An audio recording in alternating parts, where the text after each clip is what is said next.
Hey YouTube, welcome to another video from Skinny Medic. I'm out here with Southern Homestead, Mrs. Skinny Medic. We're gonna take a look at this really cool cabin right here. I think this is perfect timing with everything going on in Western North Carolina with a Hurricane Helene coming through. People are looking for shelter, looking for homes that they can afford because their home has been washed away by a river.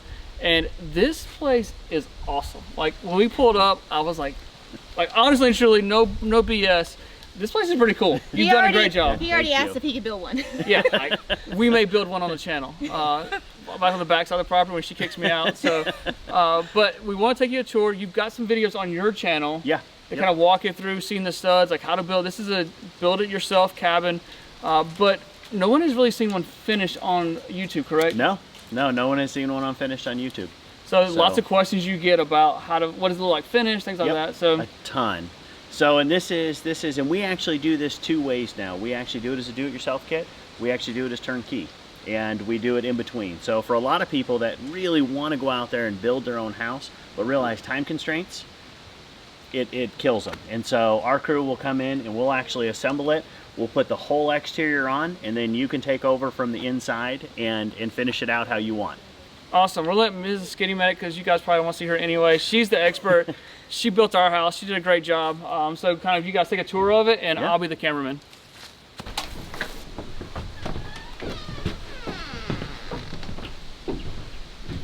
This looks really, really good. It looks not like it would be a kit home. Right. It looks well built and solid. Great use of space. That was one of our goals when we set out to build this. We really wanted people to walk in and not feel like this was a small house or a small footprint. And part of the way we get away with this, how big it feels, is number one, you can see the ceiling. That's 14 foot 6 inches in the air. Yeah, that keeps you from feeling like you're closed in. Keeps you from feeling like you're closed in. And so by having the open lofts and that high ceiling, it really goes a long ways for making it not feel small. For most people too, when they don't realize, when you actually take a standard home and you begin to measure what their living room space is, you're pretty close to a full-size living room how we have it set up here.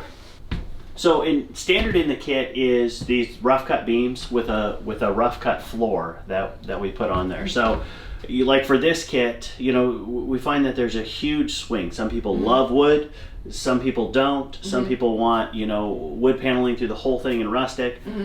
That my wife does not care for that. So I don't either. Yeah. All the wood, I like this the way this looks, but if it was all wood, I would feel trapped. and that's the way my wife feels about it. And so we're a full drywall here is what we opted to do, but we've still got some of the exposed beam. We've still got some of the exposed, so it's still accented with it. Some of them that are really pushing for more of a farmhouse look or a farmhouse feel, they actually come back and they paint these. And it gives it very much that farmhouse feel look to it. So what is the height here from the beams? So we are, I think, 7.5 feet is what we are to the bottom of the beam. Well, my dad is 6'5", so he's always hitting his head on things. So that's why I was thinking like for tall people. Yes, in this, the height of the lofts is actually adjustable when you build it. So the lofts are both reversible, and they can't come any lower than they are here, but they can actually go up. And so it's kind of we're not real tall people, so this works out best. Where you wind up gaining some here, what you wind up sacrificing a little bit is up in the loft, in the wall space up there. And so that, for us, this is why we went, it's 30 inches from the loft floor to the corner there, which fits a dresser, it fits cabinets, it fits other, but we've put these all different heights, and matter of fact, some of them we've put at 2 different heights. You know, some people want to put beds up here, some people just want to use the other one for storage, so they have it lifted up higher. Flexibility on your design plan. So we opted, everybody looks at the stove and tells me it's the cutest thing they've seen. I was about to say, it's so cute! So this is a 20-inch stove. It's an apartment-sized stove. A lot of people don't realize, and you can do and mix and match and do whatever you want with it. For us, because this is recreational use, we didn't want to give up the counter space. And so we went with a smaller stove. One of the really nice parts when you get into stoves like this too is it literally requires no power. So there's no plug on this at all. So even the oven doesn't require any power to work. So so there's some advantages when you get into the apartment gas ones. So. But I mean, with 4 burners, you can fix a meal with 4 burners. So, no, that's great. And then you've got room for the fridge. And the same thing, if you wanted a bigger fridge, you could. You just have to sacrifice counter space. Again, for us, because we're completely off-grid, and this is running on battery and solar, so much of that is important beginning to assess what your needs are, because the bigger the fridge, the more power it's going to draw, the larger solar system you need to have. So for us, again, because it's recreational use, this is plenty big for a weekend, but there's plenty of room to put a full-size one if you chose to. Well, yeah, because you've definitely got options where you could even just curve countertop space even around here. So I like the fact you've got some options once you get the kit built to lay it out the way you'd like it laid out. So we always get the question, we're literally a half mile deep in the woods. I mean, there's like I said, we're completely off grid here. And so from a water perspective, we've gone back and forth. You know, we build a lot off grid. I'm a huge fan of wells. We looked at doing rainwater collection, and the truth is, rainwater collection is expensive. It's complicated, it takes work, and for us being, you know, recreational use, I don't want to come out here and work, I want to come out here and relax. Yeah. And so we're opting to go ahead and put a well back in here, and we're going to do it on a hand dug well, which we actually have another hand dug well on our property. They're shallow wells, and we've got creek beds that we can do it, and we'll actually stuff a solar well pump in it just like you would on a house. Okay. And so this will function just like a normal house on. So. And you got classes on how to do that? So we do. So that's one of the things that we offer our classes on a variety of things for Homestead. So we are actually going to do the hand drilled well. We get a ton of questions about it. We're going to go ahead and drill one here and we've got a class on. So it's on our website. I think it's in December, but What's the website address? southernhomesteads.com.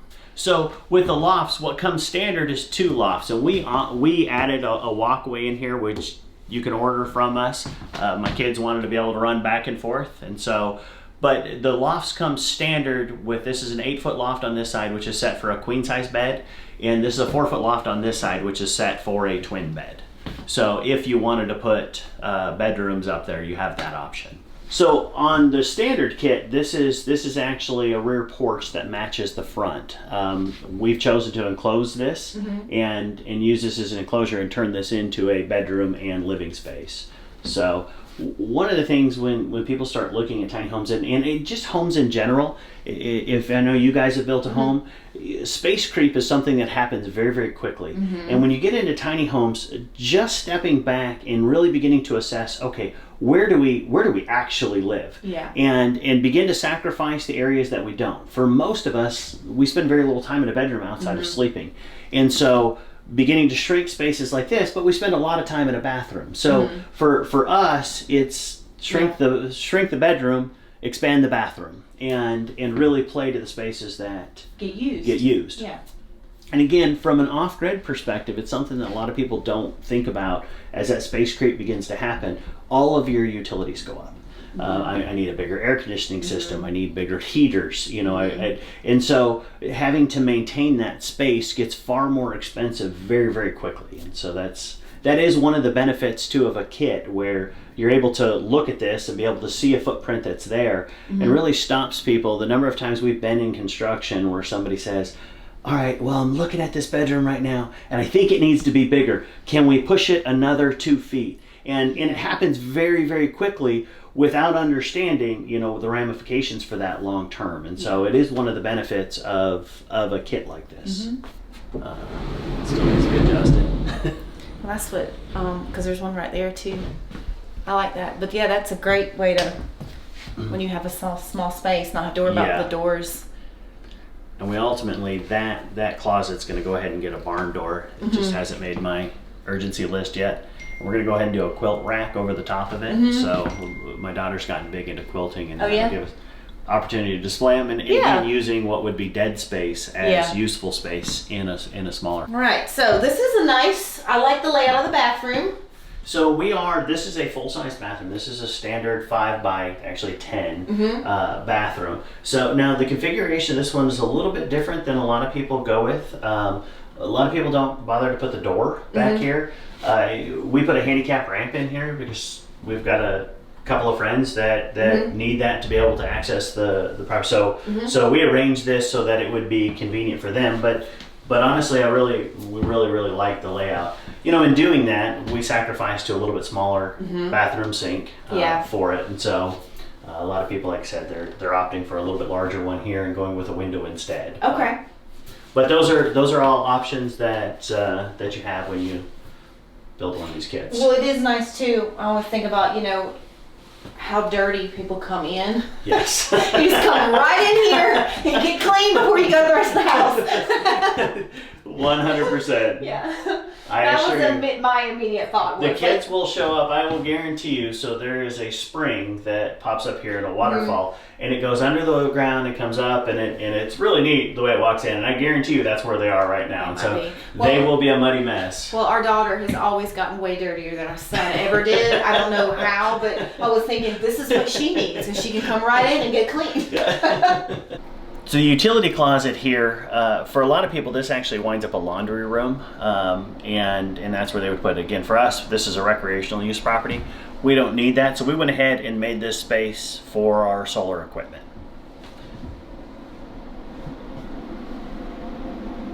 So if you notice, it's dry in here, and it's nice and cool.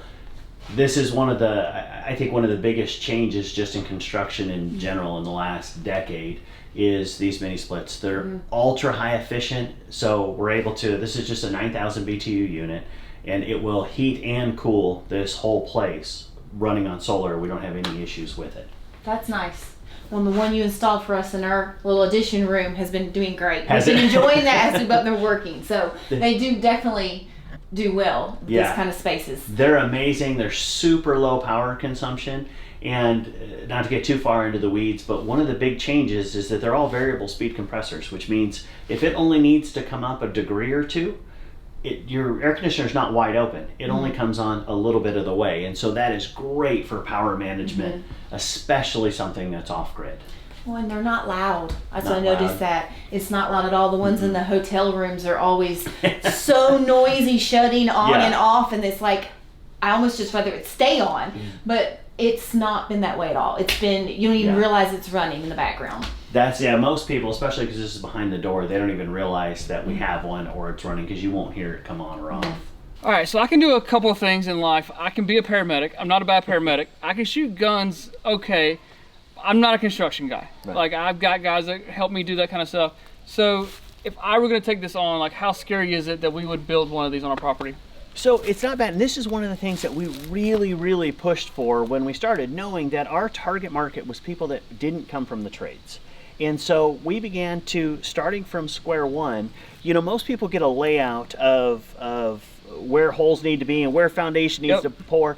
Look, I don't care what professionals tell you. There's not a single job site I've ever been on that you don't start measuring after everything's poured and realize, no, they missed these and we've got to figure it out. Yep. Now we're talking about taking somebody with no experience and doing that. Well, you're done before you've even started. So that was when we set out.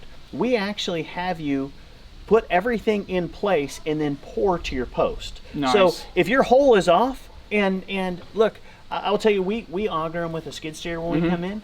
The number of times that skid steer hit a root and it pushed that hole over 6 inches, and you don't realize it till you go to put everything together.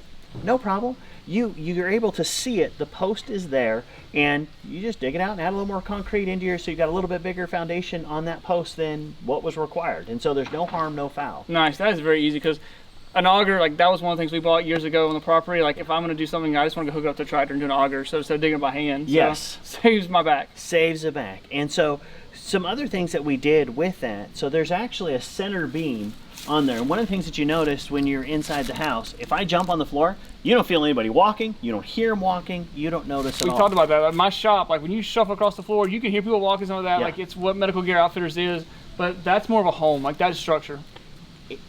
The reason we've got that is we have a center beam on there, and so what we're able to do is set a center beam, and then you actually build your floor section in pieces. You actually pick your floor section up, you set it on a beam, and it's actually balanced there in place.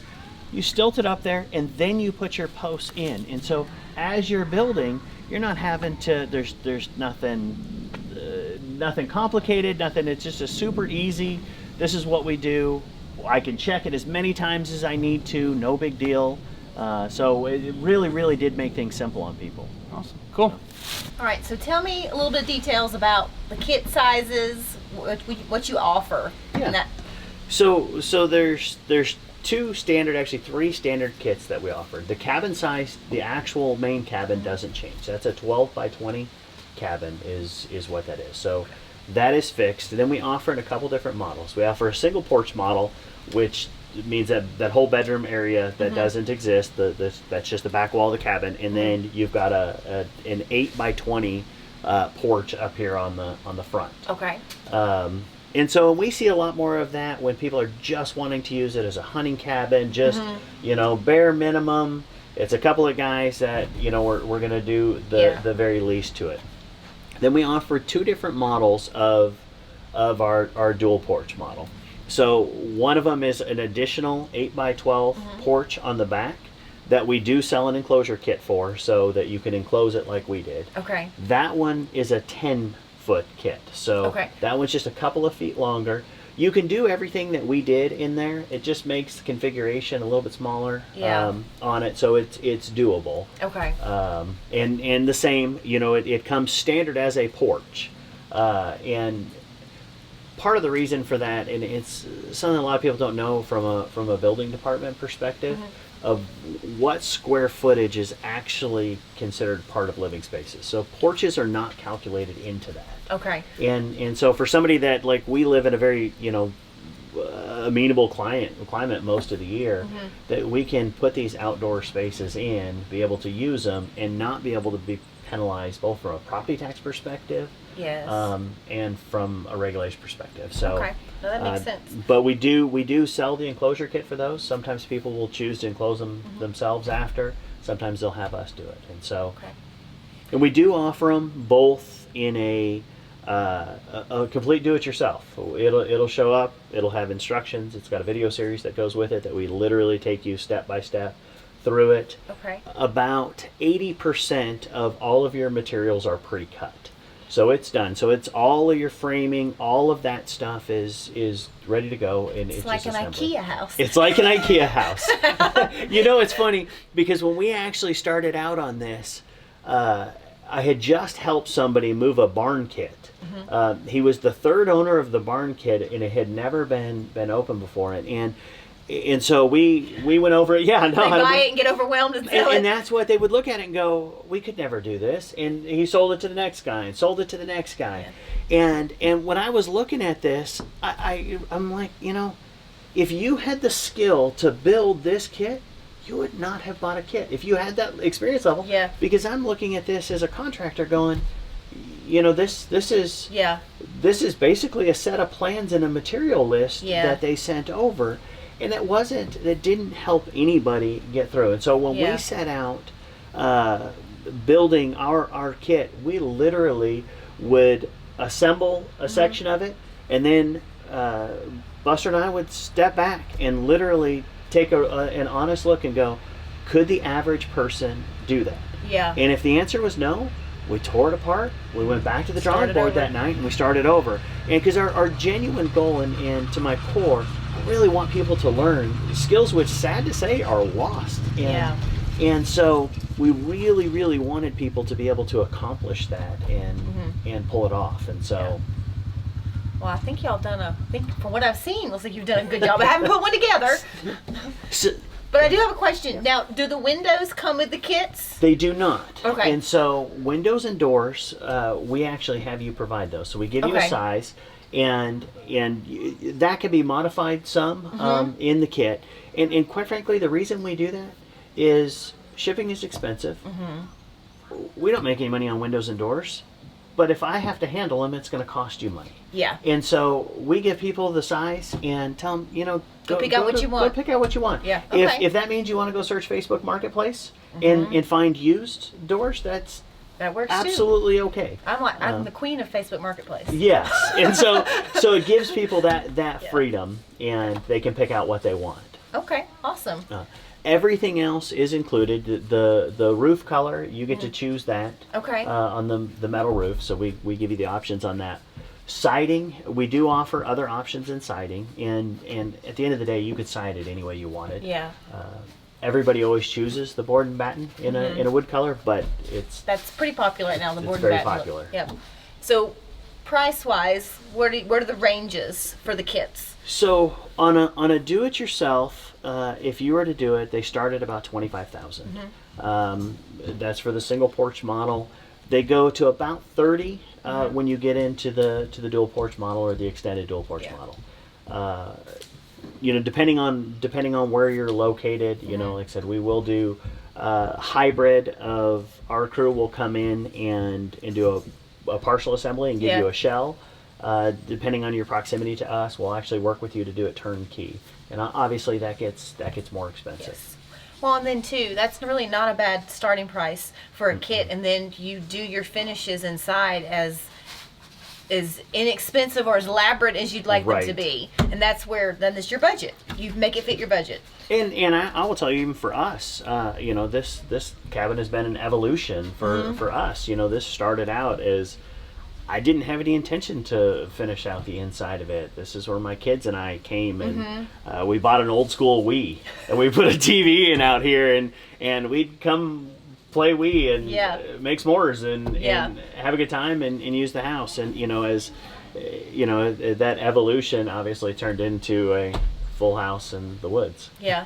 Well, I like it. That's great. I mean, it's like a adult-sized playhouse, I'm gonna go to the cabin for a little bit and have some fun. It's the joke amongst my friends, because they say every guy dreams of just going into the middle of the woods and building themselves a cabin. But there's only a couple of us that are nutty enough to actually go do it. I'm a little jealous because the she sheds were real popular, and like this way outdoes the she sheds. So no, I think it's great. I was trying to think. I feel like I had one more question, and it's left me. So from a construction perspective, just kind of getting a little bit into the weeds on that. So one of the things that makes us a little unique versus other kits is we use standard practices. So by the time you're done, these are 2x4 walls on 16-inch centers. Now we modify some of what gets done to make it easier on people who don't have construction experience, but this translates to anything that they want to build. The other bonus is, from a building department perspective, we've got engineering that snow loads us into the middle of Minnesota. It gets us all the way down to Dade County in Florida. And so you're not dealing with the building department trying to explain to them how the wheel has been reinvented. Yeah. We went ahead and steered clear of that. Well, thank you very much, Jared, for showing us around the cabin. I think this is great. Like, I love it. I think people can use it for so many different things, whether it be like a fun getaway or if it is a starter home and they're wanting to start small. Like, there's so many options for it. So I really appreciate you giving us a tour. You're welcome. Thank you for coming out. Yeah.